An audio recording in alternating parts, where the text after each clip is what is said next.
Y vamos a acabar la sesión de hoy, en la que hemos hablado mucho de felicidad, con el último ponente, con Mario Alonso Puig, que es doctor, cirujano y actualmente está haciendo un fellow en Harvard. Mario, por favor, que es una persona que en muy poco tiempo se ha convertido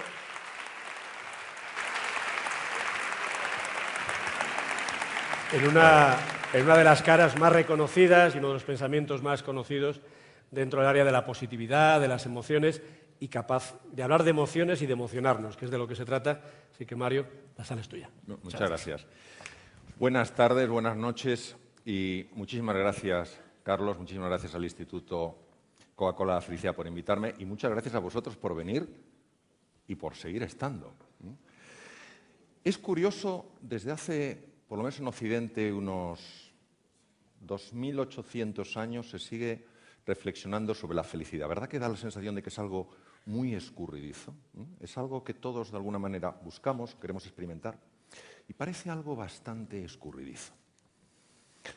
Cuando John Lennon tenía 5 años, su madre le dijo lo siguiente: John, la clave de la vida es ser feliz.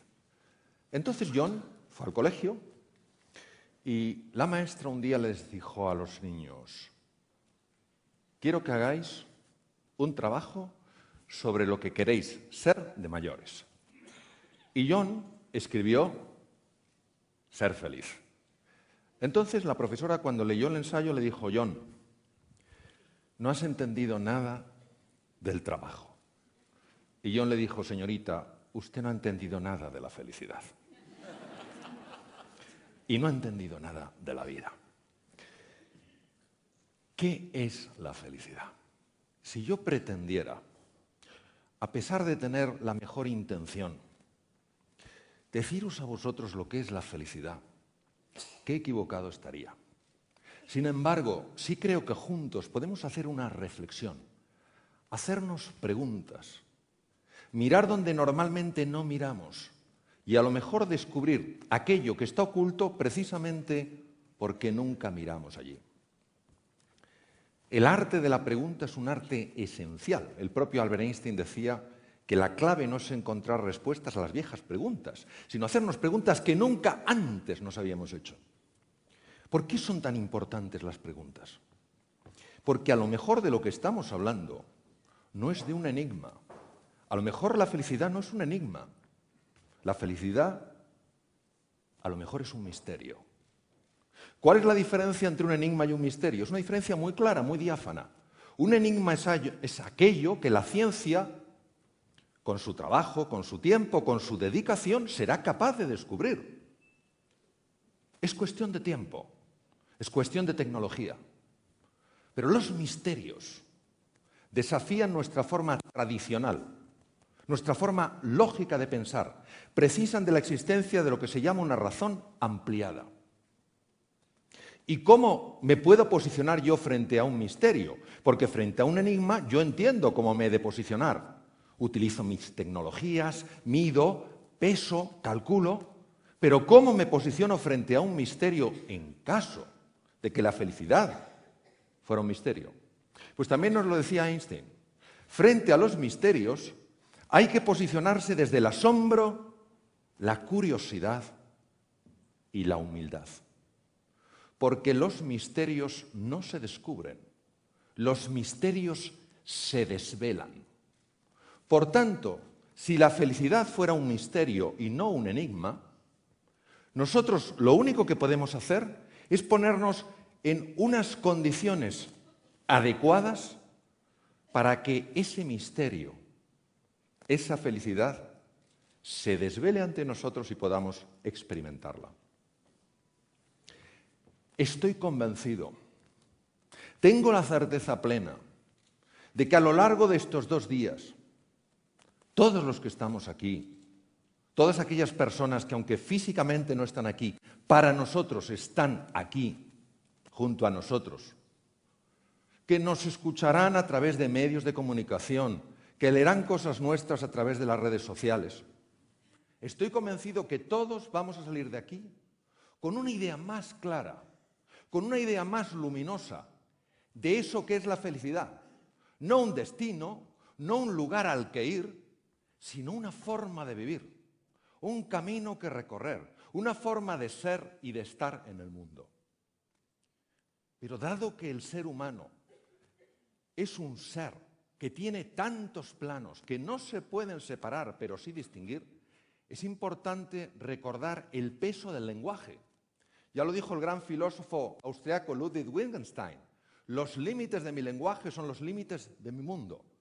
Eso quiere decir que tenemos que diferenciar, porque cuando tú diferencias y tú distingues, tú ves con más claridad. Y no podemos hablar y confundir dos términos que son diferentes en su naturaleza.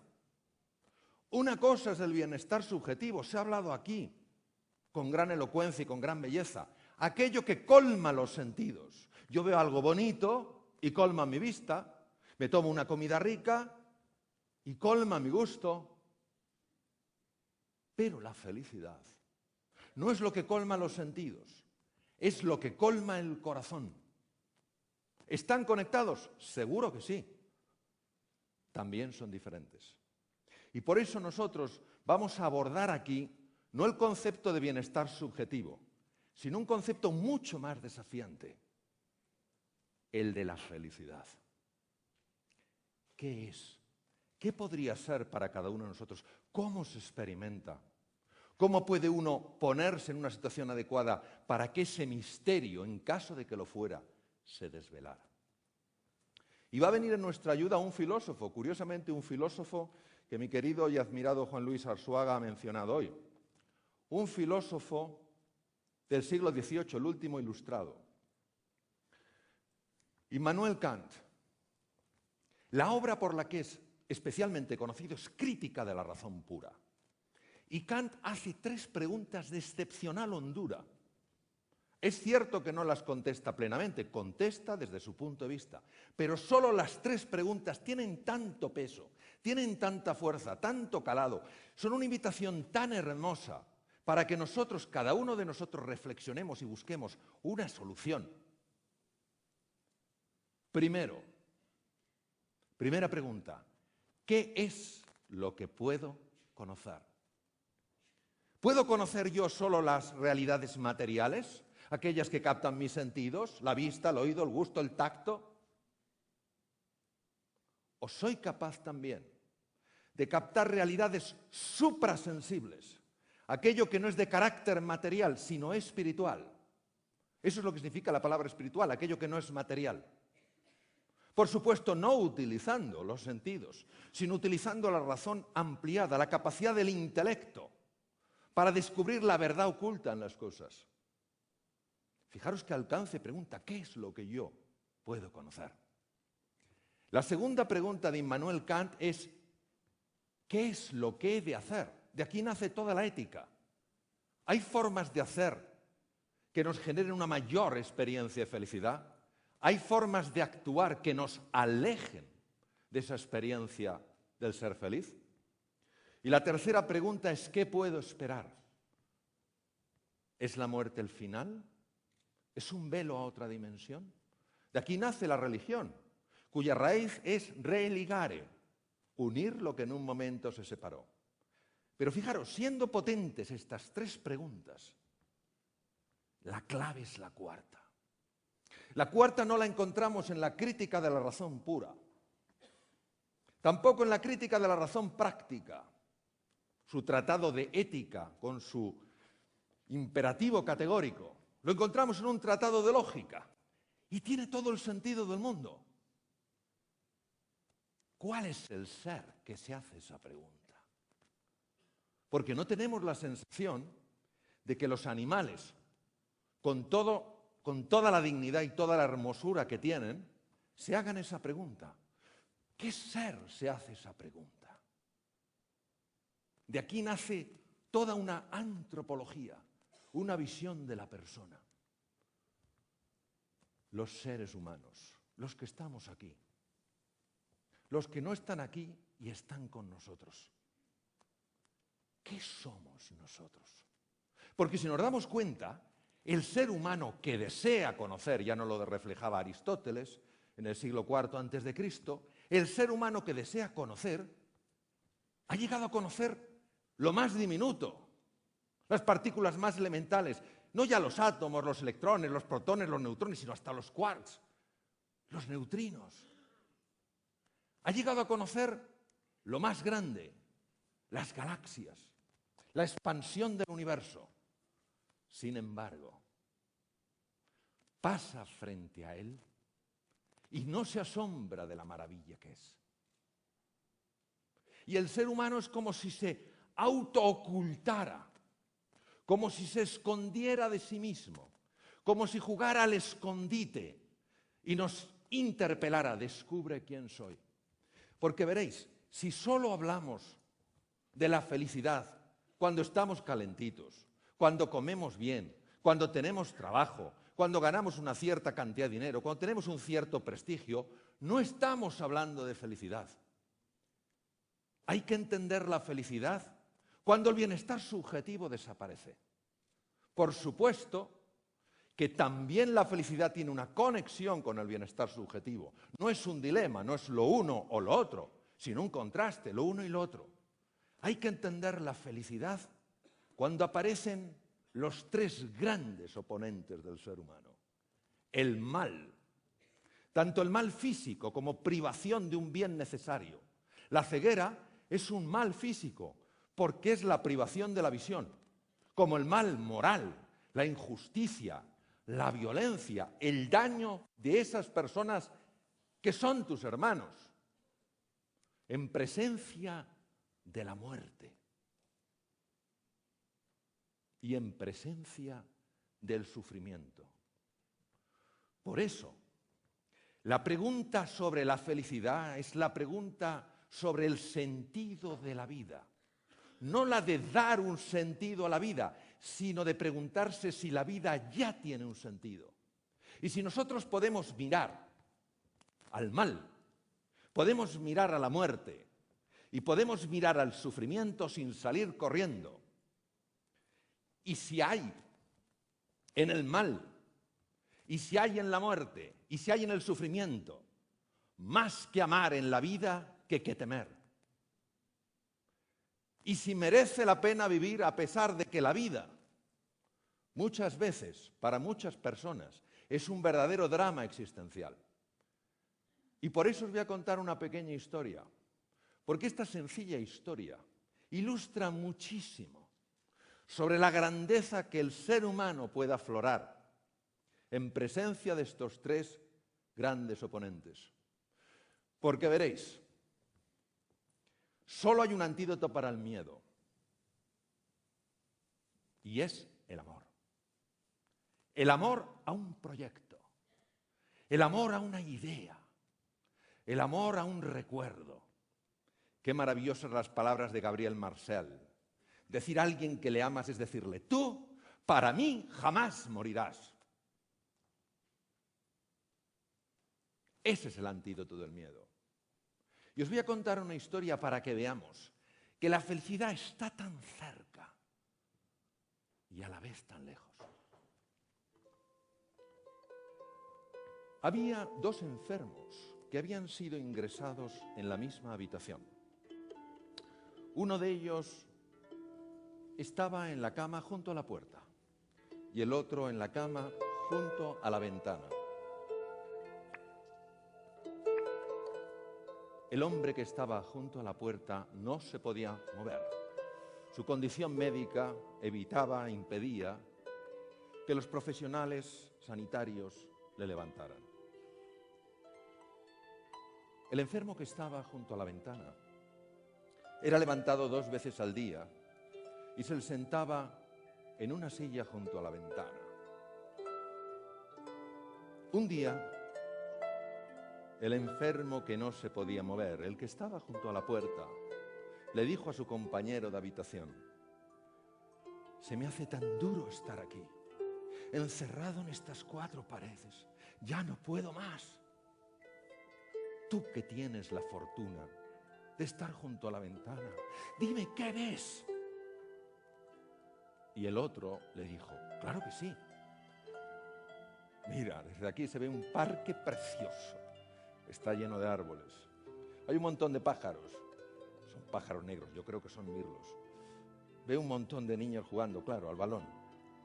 Y hay un estanque y ve unos barquitos, gente por ahí jugando, parejas de novios, en todos los parques los hay. Ese relato hacía que el enfermo que estaba junto a la puerta tuviera esos instantes de paz, de serenidad, de esperanza y de ilusión. Pero un día, el enfermo que estaba junto a la ventana murió. Y con gran tristeza su compañero de habitación vio cómo se lo llevaban. Poco tiempo después ingresaron a otro enfermo. Ese enfermo se asomó a la ventana y el hombre que estaba junto a la puerta le dijo: amigo, apenas te conozco, pero ¿sabes qué? Antes que tú había otra persona, ya no está. Y todos los días me contaba lo que veía por la ventana. Y no sabes lo que eso me ayudaba. Si tú también me pudieras decir qué es lo que ves, dime qué ves. El otro enfermo miró y le contestó sorprendido: no lo entiendo. Desde aquí solo se ve un muro.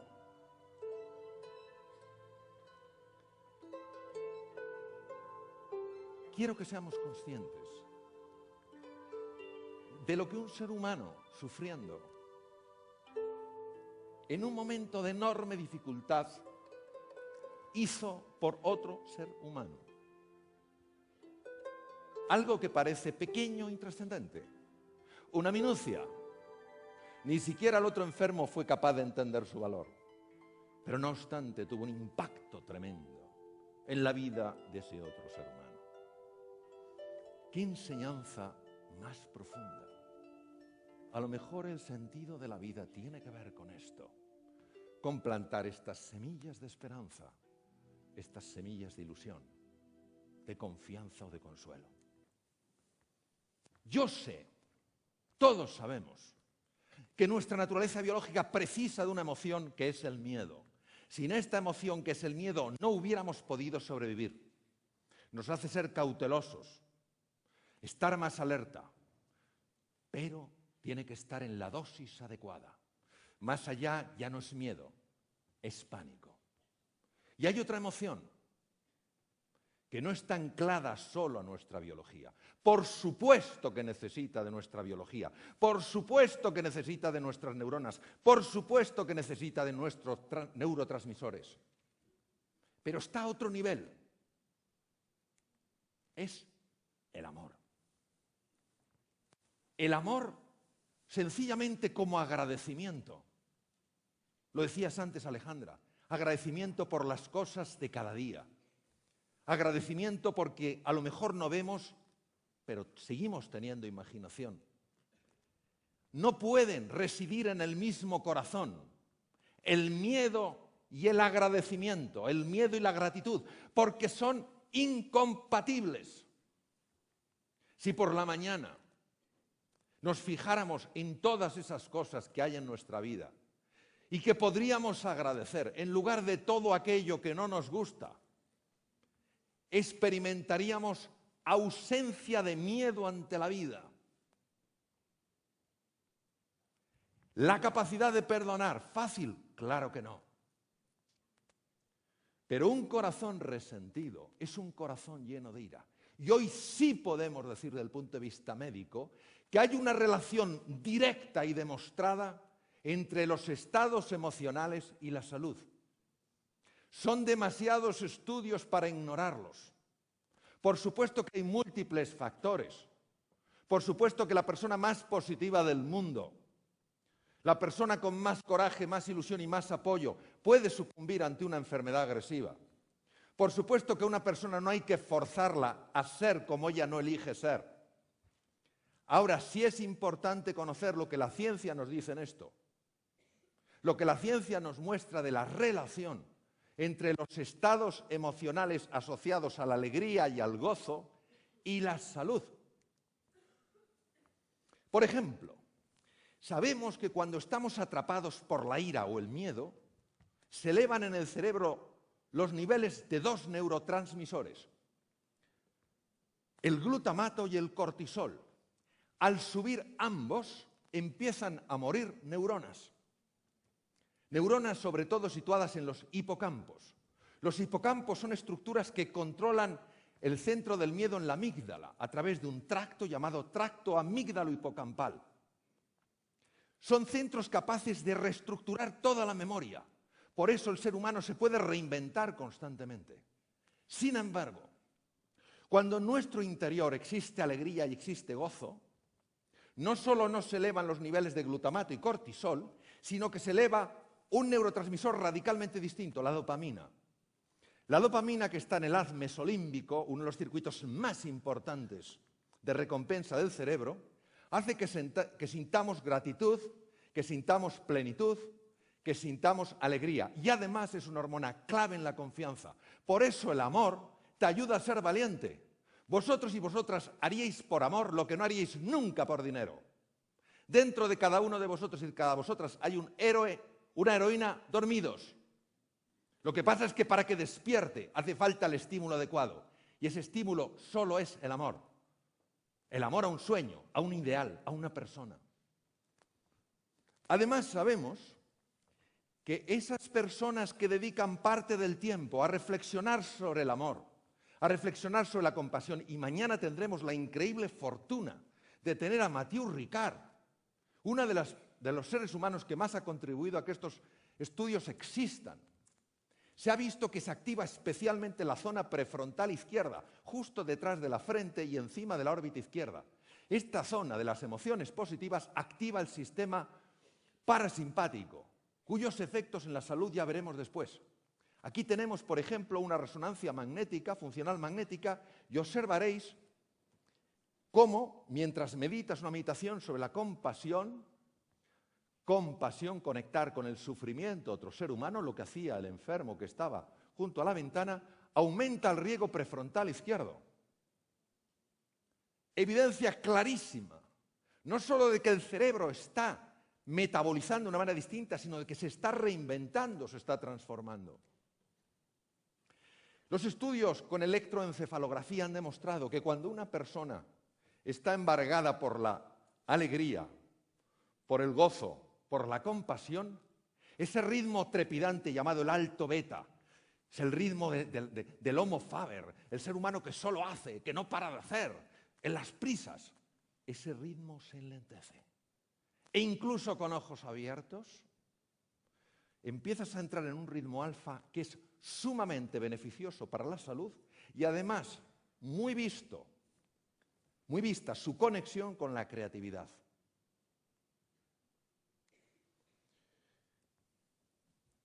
Hay dos sistemas que trabajan por debajo de la consciencia. En su conjunto se denominan sistema nervioso vegetativo o autonómico y tiene dos brazos, dos ramas. El sistema nervioso simpático y el sistema nervioso parasimpático. Nunca actúan de manera aislada, siempre actúan intentando equilibrarse.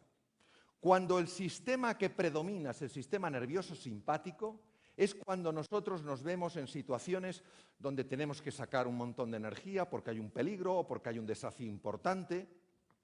Cuando se activa fundamentalmente el sistema nervioso parasimpático, es momento de recuperación.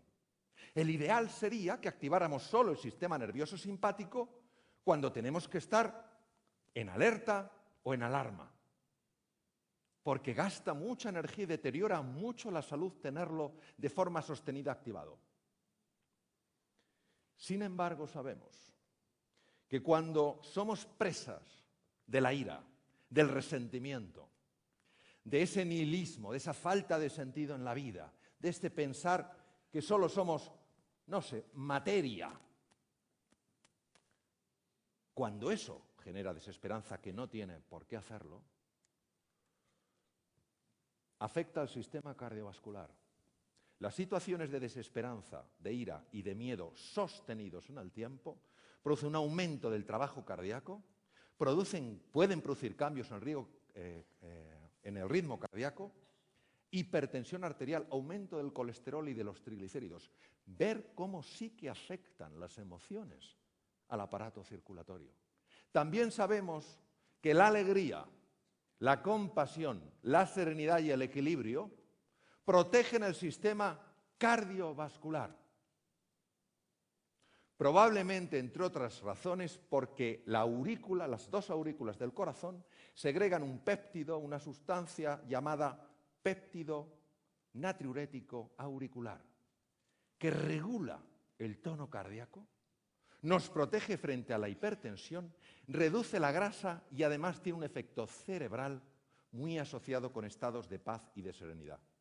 Pero si eso fuera poco, hoy sabemos, porque se han encontrado las conexiones microscópicas, que ese sistema nervioso simpático y parasimpático llega hasta los ganglios linfáticos. Los ganglios linfáticos son centrales donde se producen linfocitos que actúan frente a bacterias, virus y tumores. La hiperactividad del sistema nervioso simpático asociado, repito, a estados de ira, de resentimiento, de miedo, dificulta la generación de nuevos linfocitos por el sistema linfático, mientras que la activación del sistema parasimpático favorece la producción de linfocitos. Además, actúa sobre el bazo. El bazo es un centro linfoide importantísimo. No es solo el lugar donde se destruyen los glóbulos rojos viejos. Es un lugar básico para luchar contra bacterias, virus y tumores. También llega el sistema nervioso vegetativo ahí. Qué importante es que esa central de máxima importancia produzca células de defensa. Y también hay conexiones a la médula ósea, donde no solo se producen glóbulos rojos y glóbulos blancos, los leucocitos, los polimorfonucleares, sino también las plaquetas. Claro que la faceta emocional y la faceta biológica de un ser humano están conectadas, porque son planos que se pueden distinguir, pero no se pueden separar, somos una unidad. Esta es una fotografía preciosa de una médula ósea, donde veis los elementos formes, de los que luego saldrán nuestros glóbulos rojos, nuestros glóbulos blancos y nuestras plaquetas. En el mismo corazón, repito, qué bien lo dijo Eduard esta tarde al comienzo, el miedo cuando anida en nosotros, en el mismo corazón no puede anidar el miedo y la gratitud. Si nos entrenáramos en el agradecimiento, si nos entrenáramos en la compasión, en la generosidad, en el apoyo, en el consuelo, viviríamos una vida con un nivel de miedo radicalmente distinto y estaríamos en condiciones mucho mejores para que se desvelara ese misterio que probablemente es la felicidad. Por